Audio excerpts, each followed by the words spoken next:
Ebbaluwa ya Peetero embereberye essula 5.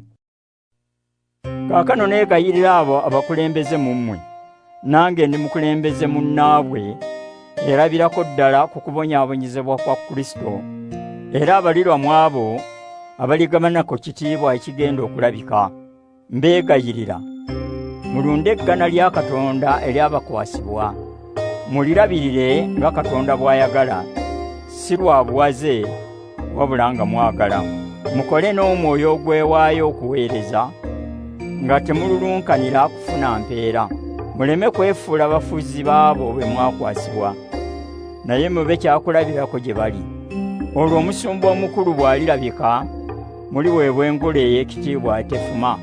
Nammwe abavubuka muwulirenga abakulu, mwenna muweerezaganenga nga mujjudde obwetoowaze, kubanga Katonda tayagala abeekulumbaza, kyokka abeetoowaze abakwatirwa ekisa. Kale mwetoowazenga wansi w'omukono gwa Katonda ogw'amaanyi, yalyoka abagulumize ekiseera nga kituuse. Mumukwasenga byonna ebibeeraliikiriza, kubanga ye abalabirira. Mwegendereze era mutunule. Omulabe wammwe Sitaani atambulatambula ng'empologoma ewuluguma ng'anoonya gw'anaalya. Mumuziyize nga muli banywevu mu kukkiriza kwammwe, nga mumanyi nti ne baganda bammwe abali mu nsi yonna babonaabona nga mmwe.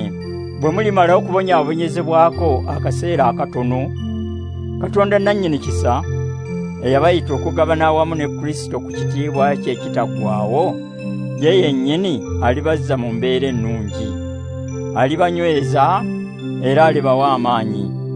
Oyo abe n'obuyinza emirembe n'emirembe. Amiina. Mbawandiikidde ebbaluwa eno ennyimpi nga nnyambibwako Siruvaano ow'oluganda, gwe mmanyi nga mwesigwa.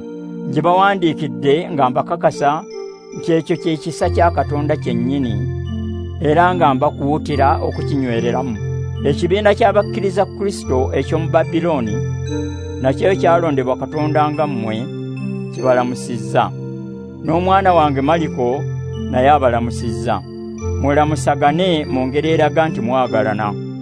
Emirembe gibenga nammwe mwenna aba Kristo.